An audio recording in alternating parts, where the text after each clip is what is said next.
Hello and welcome to the Writing the Right Way, Strategies for Research Writing. We've been fortunate enough to get some experts in the field. We have, in the center, we have Noelle Balmer. She is the CASA Writing Center Coordinator and freshman composition instructor. We also have Chelsea Perez, and she is a graduate writing consultant from CASA.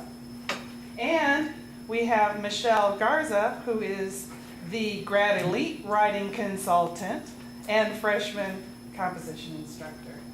And with that, I'd like to give them a warm welcome. Well, hello, y'all. Thanks for coming at 4 o'clock in the afternoon. I know you're ready to get your day over with, so we appreciate you coming.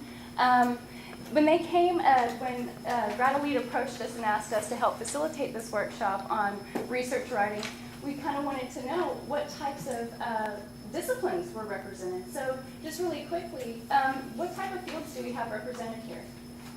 Like, what's your major? MBA. MBA, business, education, MBA, any sciences? Computer science. Yay! Any humanities people? History, English? No? Okay, well, what we'll do first is talk a little bit about what the Writing Center can do for you, and then we'll dive into our presentation. You can come into the Writing Center at any point of the writing process. And those of you who are graduate elite students do get special perks. You can visit with Miss Michelle, and Dave's going to pass out the bookmarks. Our hours of operation are on the bookmarks. You can visit with Miss Michelle and set up a 1-hour appointment standing all semester long. For those of you who are not in the Graduate Elite program, we still offer services for you. You can visit with us at any point in the writing process. You can make a 30-minute appointment, come into CASA, and we're in 112, and you can sign up for a 30-minute appointment on the books. What we can do is help you talk out ideas, give you feedback, show what is working well, what might not be working so well. What we can't do is edit your paper. We won't write on your paper. We won't interpret your instructor's assignment, your assignments for your instructors, because what might be particular to that instructor may not be what we're looking for. So those are sort of the limitations, but we can help you with any stage of the writing process. So with that, we're going to get started. Research writing strategies. And since we have so many different fields represented, and I'm sorry our little graphic didn't show up, so you might want to look at your handout. Since we have so many different fields represented here, we tried to boil down general research strategies that would work for everybody. So what might be specific to one discipline might not work for another, so we generalized the strategies and are going to discuss some things that can help everybody in the writing and research process. So if we look at the first things we're going to cover, we would start right here with identify, narrow, and focus on your topic, find, select, and read credible sources, group and document the sources, develop an outline and a research proposal, write an introduction, write the body, write the conclusion, revise, and edit. And what I wanted to show is that while the arrows go this way, they also go this way. So that indicates that it's a recursive process. And that means that when you get started somewhere up here, you might hit a point in the writing process where you have to go back. And you might get all the way over here, and you have to go back. And that's just part of research. So keep that in mind as we go through it. We're going to go through and identify stages and strategies for each of those. Okay. So in the first step is we want to identify and narrow and focus on a topic. So what are you interested in researching? That's one of the most important questions you have to ask yourself. Can the topic be broken down into smaller parts? What are the constraints of the assignment or writing project? And that all depends on your discipline, on your instructor, on if you're working on your thesis or dissertation. It all depends on that.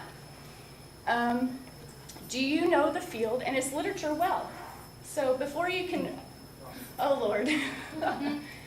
Well, Well, before you can go into developing a research, here, yay, look. Ah. Oh, Lord. I love public speaking, by the way. Let's see. So before you can really go into developing a research topic, you probably have to look over the field a little bit, your scholarship stuff that's going on in your field, to see if there's anything in there that you want to dive into research. Let's see if I can delay and pause. Okay. Thanks. Let's see. Okay, the next step we might take is developing a research question. And I'm going to pass around some questions for us to look at since we don't have it up here on the screen. It's really important when you're starting out to sort of figure out what you want to research, but how many times have you, gone on that journey and you're kind of like, where do I begin? What do I want to research? I think I might want to research this. Is it a viable topic? I don't know. So developing a research question will help you.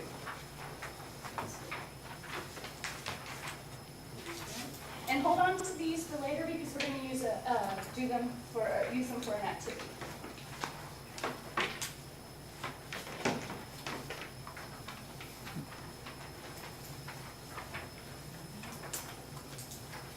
So they got a copy? One more?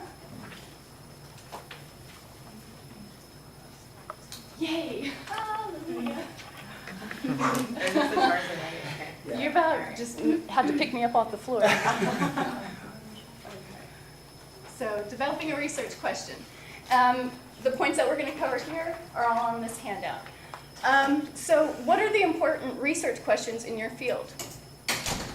You won't know unless you start diving into the literature in your field. Could you fill the gap or lead to, could your research fill a gap or lead to greater understanding? Has significant research already been conducted in this topic area? So is there enough scholarship out there that you can build on? And if so, are the implications for further research that your topic or research question could address? Does your research contribute to the field? We don't just write for no reason. Just because we get an assignment, we want to do something. We want to be part of that conversation, right? We want to contribute to our field. Every opportunity that you have in a course to add to the conversation, try to do it. Don't just write the paper because you have to write the paper. Try to add something to the field. You never know when you can get that article published or continue to add to it for your dissertation or your thesis. Also, let's evaluate our research question. Is it a viable question? Does the question deal with the topic or issue that is interesting enough to spark your own contribution to the field? So are you just doing it, or because it had to be done for an assignment, or is it something that you can research throughout the course of several years through your dissertation, something like that? Is the question fully researchable? And what types of sources are you going to have to gather in order to get the information? Are you going to be able to look in journals, books, internet sources, databases? Are you going to have to interview people? These are all things to consider.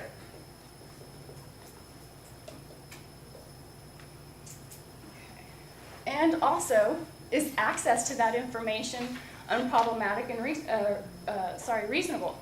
So if you know that you might have to conduct surveys or interviews, are you going to be able to access the population you need to do the research?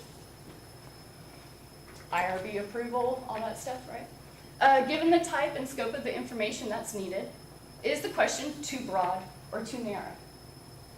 Oftentimes we dive in and we find out, oh my gosh, I could write, 3,000 pages on this, right? So it might be too broad, so we might have to narrow it down a little bit. Or it might be too narrow and there's not enough scholarship out there to support what we're doing. In answering the above questions, is the research question one that is actually answerable through research? So if you put your research question out there, you go through the checklist, do you still think you're going to be able to go through with your research based on that checklist? Okay. Depending on your field, there are some General types of research methods. And again, humanities might be different than science, business might be different than, I don't know, history. But here are some general types. Conceptual, which is related to abstract ideas and theories. The goal is to develop new concepts or to reinterpret existing ones. There's empirical, where it's database research, which determines conclusions that are capable of being verified through experimentation or observation. Exploratory, which is the development of hypotheses rather than their testing. And historical, which utilizes historical sources to study events or ideas of the past. And descriptive is a description of the state of affairs through fact-finding surveys. Okay. I'm Michelle. I'm really kind of nervous, so forgive me.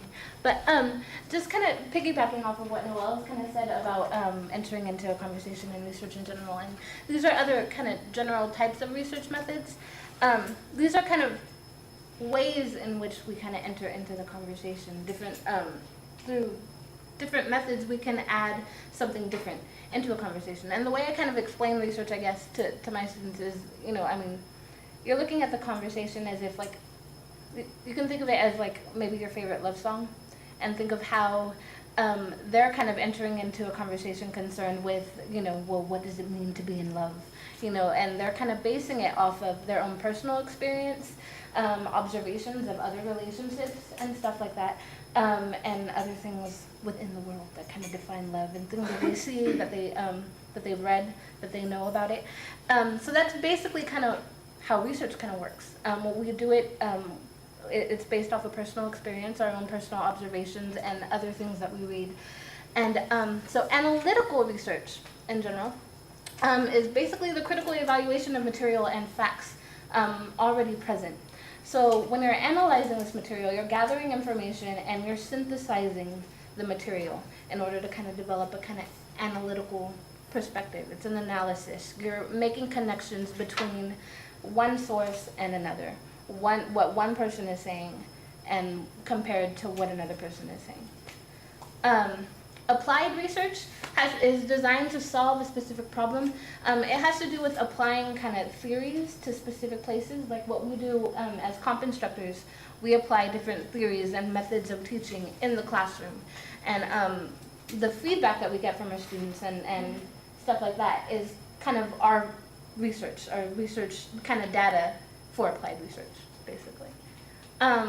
Fundamental research, generalizations and formulation of theory.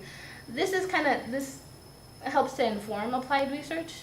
This is kind of the basis for what most of our research kind of comes from. It's from like theory and things like that. They're gathering information, either quantitative or qualitative research, in order to develop particular theories of how to teach or how to do things.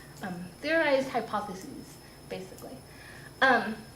Quantitative and qualitative research. Has anybody heard of that? Heard of those? Statistics, right? The quantitative has to do with like statistics, numbers, quantity.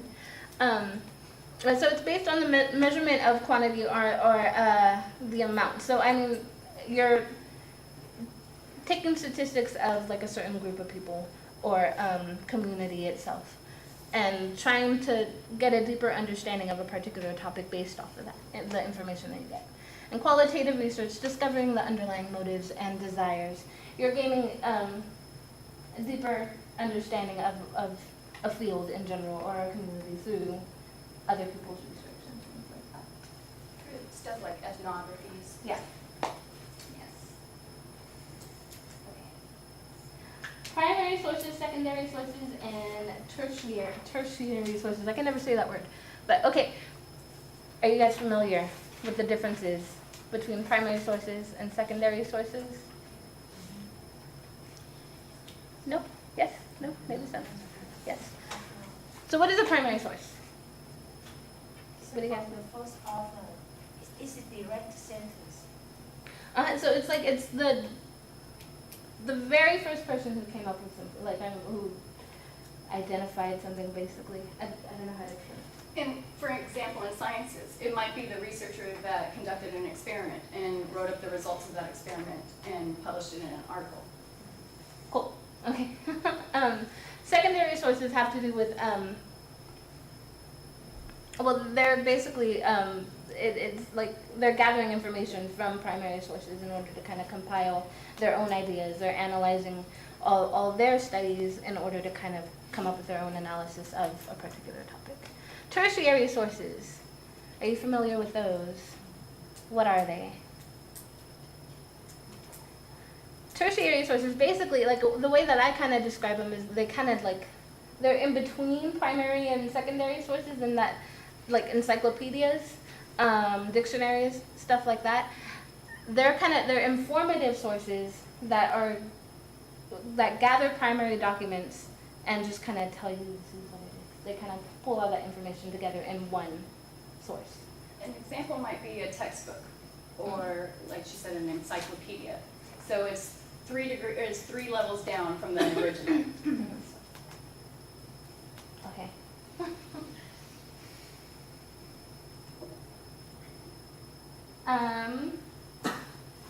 Grouping and documenting sources.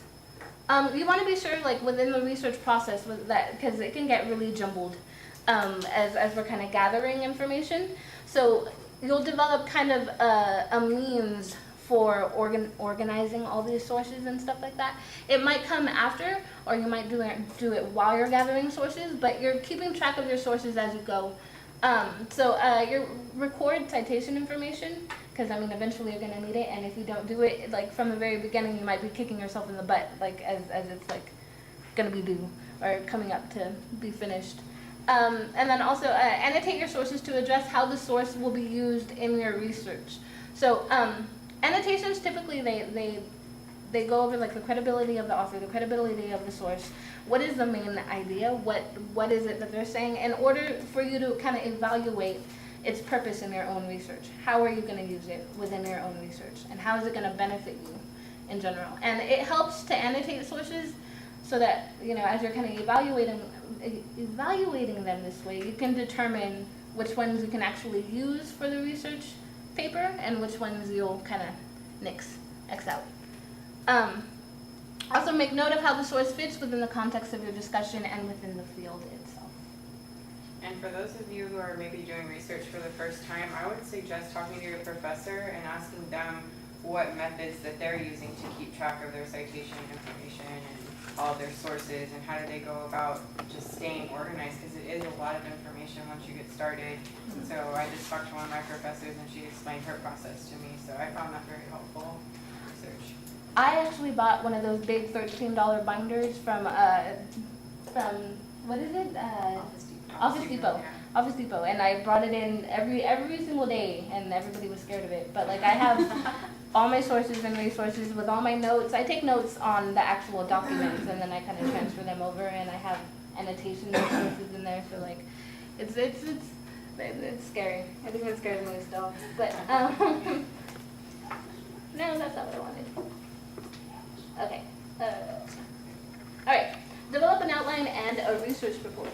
So what organizational plan is will best support my purpose? Really, a lot of this is determined by the conventions of your discipline. Depending on the documentation style, a lot of history majors, they use Chicago style. There's MLA, there's APA. I can believe. Yes, there's a lot of different, and it gets really kind of complicated and stuff. But you'll want to kind of look into the documentation style and how they kind of format things and how they kind of format research in general and citations and things like that. Yeah.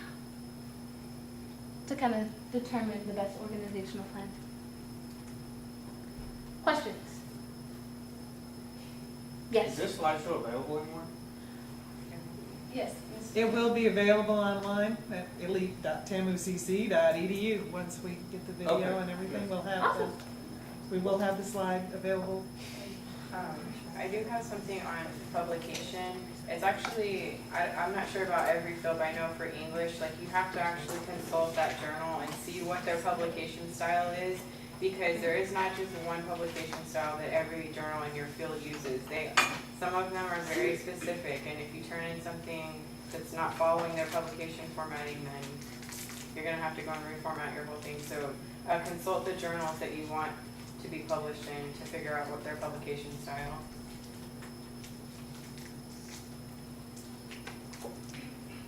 So continued. So what is the topic? Why is it significant? What background material is relevant? And what is the thesis or purpose? These are all questions that you want to ask within during the process, the research process. So the first one, what is the topic? A lot of times we don't go into the research process kind of knowing exactly where it's going to lead us. So you might find that as you're gathering research and as you're taking notes and stuff, that you're refining the topic and the question that you're trying to kind of answer or analyze or kind of add to as you kind of go along and as you continue reading and taking notes. And that's fine. I mean, you might not have a direct direction, an exact direction in the very beginning, and you feel kind of lost a lot of the time, so don't get scared if that happens. But so as you're kind of doing that, you're asking these questions like, why is it significant? Why is the topic significant to my community, to my field, to society in general, to the world? What background material is relevant, and that'll help you kind of, when you're evaluating sources, you're going to weed out sources and things and determine what's going to help your specific research purpose and proposal for the proposal. And then what is the thesis and the purpose, basically, and we'll determine that as you go. Question? Okay. Anything? Okay, writing the body of the research. Well, you'll follow the outline and the proposal, of course, using headings and subheadings, if appropriate. APA often uses headings and subheadings. They have different levels of headings. I think it's up to 5 levels. And then you're gonna build around points you want to make rather than building around the sources. So these are gonna come from your own brain mind. It's gonna be your own original thoughts and your own ideas, and you're gonna organize stuff based on that rather than organizing on sources.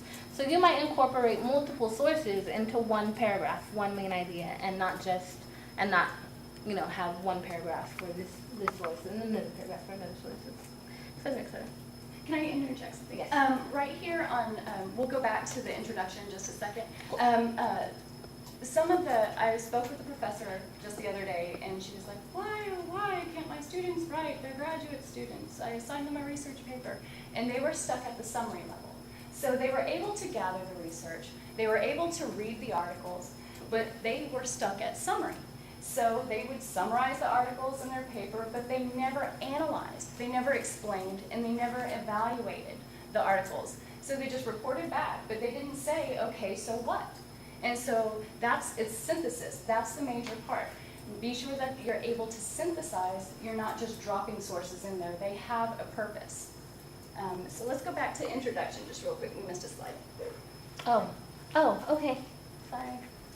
All right, so writing an introduction for the research paper. And this really, I mean, as you're kind of figuring things out and working on your own writing process, I mean, the introduction might come later, or it might be how you'd rather write the paper. Start with the introduction so that you get an idea of where you can go. And then as you continue writing, your introduction might change, so don't always stick with it right from the very beginning. But discuss relevant background or contextual information. So basically, you're kind of setting us up with like the situation. What is this issue, and then why is it relevant? You're kind of giving us enough information to help us understand the problem, put it in context for us, help us to see why it's important, and why we should follow your research on it. And then define key terms and concepts within the introduction as well. Key names, key figures are often useful to kind of include in the introduction. State the focus and the purpose of the paper. Why are you writing, and why should I listen to you, basically? Why should I care? State organization of the writing. So it sort of indicates to the reader what's about to follow. Yes. Okay, and then we went over this, right? Okay. So I'm going to pick up where Michelle left off and jump right into writing the conclusion of the research paper. Of course, this is going to depend sort of on your discipline and what the writing conventions are for research, but these are just like some general things. If the paper is complex, you might want to include a summary at the end to sort of rehash and really water down what your whole research paper was just about, sort of to get the reader refocused on what you were talking about. If the significance of your findings have not been discussed prior to the conclusion, then the conclusion would be the place that you would do that in. Some disciplines might take the approach of including significance throughout the article, or you might want to save all that until the very end, to the conclusion. And in the conclusion, you're going to move from the whole detailed, all the body and everything like that. You're going to move away from the detailed and get a more general level. You're going to broaden your discussion, and that returns the topic to the context outlined in the introduction. So kind of bring it back. And then if appropriate, you can suggest implications for further research. So you might find that your research will lead to other fields of research or other research papers that should or need to be done. So you might want to talk about that in your conclusion as well, which sort of might relate to like the significance of your research in the first place.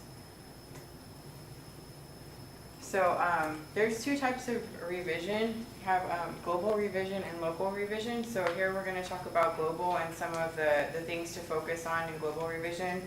You have the audience and the purpose. And this is when, once you've kind of gotten your first draft out and gotten it out and written it and worked with it, and this would be the next step that you take. You would think about audience and purpose, like, is it obvious through reading your paper who the audience is supposed to be? So would it be the science community? Would it be other business majors, your professor, things like that? You want to make sure that your writing addresses your audience in the specific way that it needs to. Is it clear what the purpose, the reason for writing of the paper is? So again, you have to just make sure that there's an actual reason for why you're writing what you're writing, like Michelle was talking about. Does this purpose match the assignment criteria or the conventions of the discipline? So we were talking about stuff like citation style. Does that match the conventions of your discipline? Does your professor have something very specific assigned for you to do, and are you addressing that assignment correctly? Things like that. And then, so the next area of global revision is thesis and focus. You want to make sure that that your introduction and your thesis are very clear. Your reader needs to understand very immediately what your paper is going to be addressing and how it's going to be addressing those things. The focus of the text, is there anything that just doesn't belong? So I know this probably doesn't apply to graduate students, but what I tell some undergraduate students is don't sort of add fluff to reach your 12-page minimum. You want to make sure that everything in your paper is relevant to what you're writing. So, and still going with global revision, after that you want to check organization, check for flow of ideas. Can some sections of the text be moved? This goes to some of the stuff that we do at the Writing Center. If you were to bring in a paper, we would, if we notice that maybe you've got two similar topics, but you've got them separated by a couple of paragraphs, we might suggest that you bring those two paragraphs and have them written together since they address a similar issue. Things like that. You just want to check your paper for stuff like that. Are there signposts for the readers, the topic and transition sentences? So when you're going to sort of switch over to a new topic from paragraph to paragraph, are your readers going to be set up for that through every time you transition to something new? Should there be some combining or separation of ideas into paragraphs? So like I was just saying, the whole idea of grouping similar ideas together, things like that. Does the text proceed in a logical and organized way, moving from general to specific information? So, of course, this is going to depend on what you're writing and how you're writing, but you just want to make sure that it's logical for your discipline and logical for your reader, easy for them to follow, and it makes sense to them why you put things in the order that they're in. Is similar information kept together? Again, apples with apples, oranges with oranges. Again, that's just the whole, are these similar ideas kind of grouped together? And then content, is the argument or central focus clear throughout the piece? Is it well supported by details, examples, or facts? And are the main points and ideas emphasized and clear for the reader? So this goes back to sort of like the thesis, and are you using specific examples from those primary, secondary, or tertiary sources, including lots of facts, and are the main ideas emphasized and easy for the reader to find and locate throughout your paper, as they should be. It shouldn't be written so that they're having a hard time reading your paper and understanding what you're doing. So, and then I think we're moving on to local revision or editing. Once you have addressed all of the global issues, which are what we call higher order concerns, and you know that your organization is good, you've got a strong thesis, you're supporting your thesis, and once you've addressed all those issues, that after you're done with that, that would be the time to move on to local revision. Because it wouldn't really make sense for you to focus on sentences and word choice when you haven't already addressed the organization of your paper, because what does this stuff mean if your paper isn't very well organized or anything like that? So you don't want to, like, it would be like a waste of time to do this first. The global comes first, and then you spend your time on checking sentences for, grammar and punctuation, word choice. This would also be the time where you sort of polish and do a final proof, second set of eyes to look at your paper. Because sometimes when we've looked at our paper, 20, 30 times, we just can't see those little tiny mistakes that somebody else who's got fresh eyes will spot instantly. And then, of course, the format and manuscript style. Again, make sure whatever the requirements are for your discipline or for your professor, like APA, MLA, anything like that, make sure that you're using those formats correctly. Guys have anything? Any questions so far? Okay, so these are just some general research writing tips that are it's good advice here. Begin early.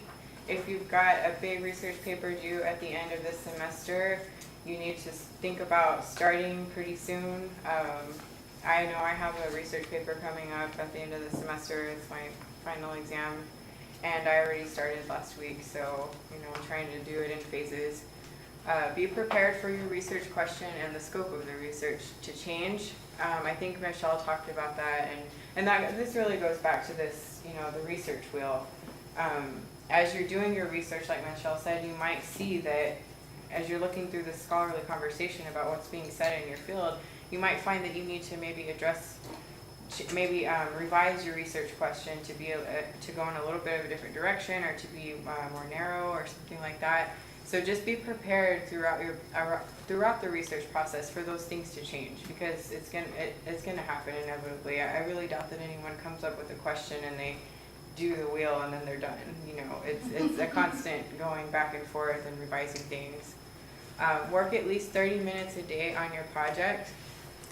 That would be great. I know not all of us have time for that, but if you can, certainly. I wish I could. It just keeps that stuff fresh in your mind all the time. You're always thinking about it. It's just good, because when you're doing research, you're really pouring your life into it. There's a lot of yourself that gets put into it, and it's good to stay acquainted with that material and have it around you all the time. And even if you're just like vomiting out on the page, like for like 10-15 minutes, anything that can help you kind of think about it and keep thinking about it, it's all helpful. Anything that you can do. And I'm sorry, not to like even go back further, but like when considering like global revision, kind of we talked about like audience and stuff. Like first and foremost, your audience is usually always yourself, because you're trying to understand for yourself what it is that's in your head. So vomiting out on the page for 30 minutes a day can often help you, and then you can kind of refine from that and kind of piece together things. Absolutely. So you can also consult with your faculty, mentor, or professor. I know this is a strategy I use probably at least once a week. I try to meet with my professors and whatever phase that I'm in my research, I try to make sure that I'm staying on track, because they've been there, done that, and for me, they're my most valuable resource when it comes to research, because they know what they're doing, they've seen it, they've done it, and they're the ones to get advice from, I think. So brainstorm and discuss your ideas. I think you can pretty much use anyone, classmates that are taking the same classes as you, professors, other graduates that have already done your program. Use them as a sounding board, just you just chat with them about what you're thinking about researching, why you want to research it, and they might be able to give you some other ideas that might encourage your research and help you move on with the research process. Be prepared to write many drafts. The little note here, don't be afraid to kill your darlings. If you've got this really clever or cool little idea that you know is just like, huh, this is awesome, but it doesn't fit in with your research, well, it's got to go. You can't have stuff that just doesn't fit in your research despite how clever or cool you might seem.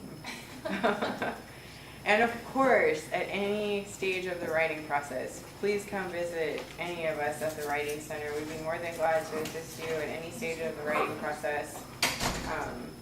We're here for you guys. We can help you brainstorm. We can help you with any formatting style, like APA, MLA, Chicago, whatever. We've got all the manuals, and we can hop online and help you guys figure out how to cite things and make your reference or bibliography pages. Anything that you need as far as writing is concerned, we can definitely help you. And I think we've got. So this is just so basically we went through and talked about every single stage of this, and I just want to reemphasize that, again, it's not, you just don't start and then you go around and you finish. There's this constant having to go back to these different stages, revise, edit, make changes, nix certain things, maybe go back and find more sources as you find that necessary. You might find that the sources you have are not fully addressing your subject, so you might have to go back and hit the library or hit the internet or whatever and find more sources to help you continue your research process. So yeah, is that it? Yeah. Are there any questions so far? No? We threw a lot of information at you guys. You'll be able to find it online, but we do have a little activity. I think we have about 5 minutes, 5 to 10 minutes. Are you up for an activity? Yes? Okay, how many of you have a research project going on right now? Or will have? Okay. Okay, so did everybody get developing a research question? Okay, why don't we take 3 minutes or so to try to develop one research question. It doesn't have to be, you're not going to stick with it forever, but it's just an entry point. Try to pick a research question, something you would like to research in your